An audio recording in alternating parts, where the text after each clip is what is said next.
My name is Robby De Sa. I'm a music producer, songwriter, and guitar player. Currently based in Sydney, Australia. I grew up in South Africa, and I've worked between Dublin, Ireland, London, England, and Australia over the last 10 or 12 years, writing and producing songs and also touring as a professional guitar player.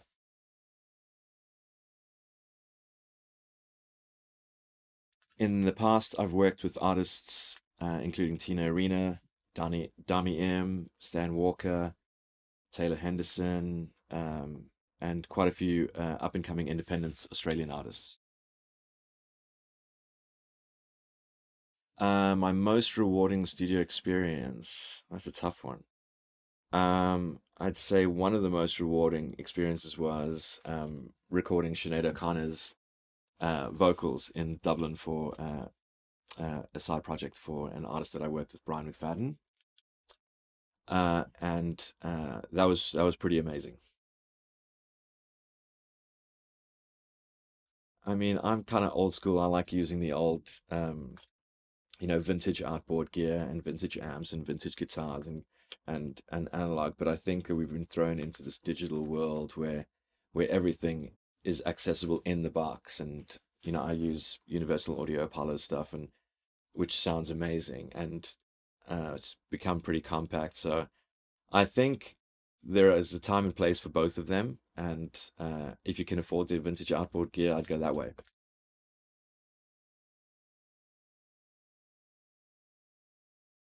These new SC307s are pretty much my perfect monitor. I tried a bunch, and I just felt that what I needed for myself was a monitor that was super, super true, and that would make me make really good mixed decisions. And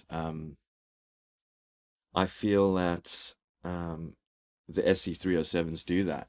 The stereo image is amazing on them, the three-way monitor.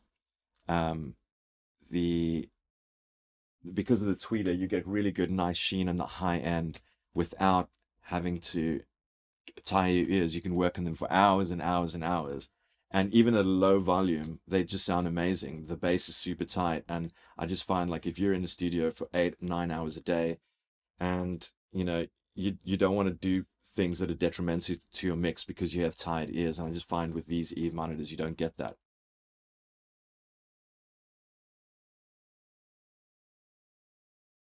I take right sounding monitors over good sounding monitors any day. The fact that these Eves, the SC307 sound amazing and are super true is just an added bonus.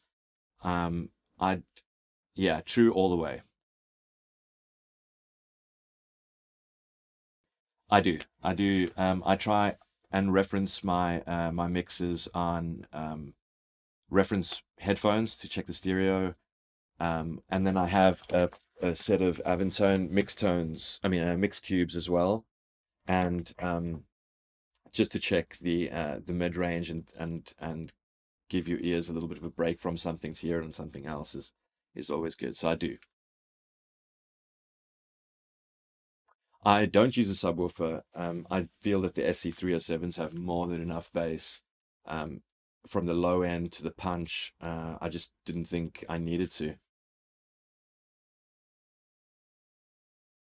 My eaves have impacted my workflow greatly. I find that um, my mixes are a lot better. I find that you have nowhere to hide with these monitors. I listen to some of my old mixes on there. I'm going, oh, what did I do there? Because they literally, it's everything is so clear that it allows you to make the right decisions when mixing, and the fact that you can use the onboard filter to tweak the speakers to fit your room, judging on what frequencies might be um, impacted in the treatment of your room. I feel like it's great to have that you can cut or boost specific frequencies, also to fit your own ear.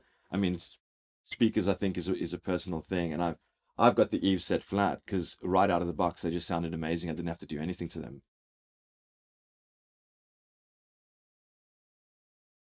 I don't think I can, but I am working on a project for Sony Music Australia at the moment. I have got a couple of other projects that I'm working on, independent artists. Actually, there is an artist called E.K. Kane, who I've just finished his EP, and that should be coming out, I think, in May, as well as a guy named Matt Gresham, who I have 2 tracks on his record, and he signed to Warner Music in Germany, where Eve monitors are made. There you go. So a lot of things in the pipeline. I'm not too sure if I'm allowed to actually say any of that, but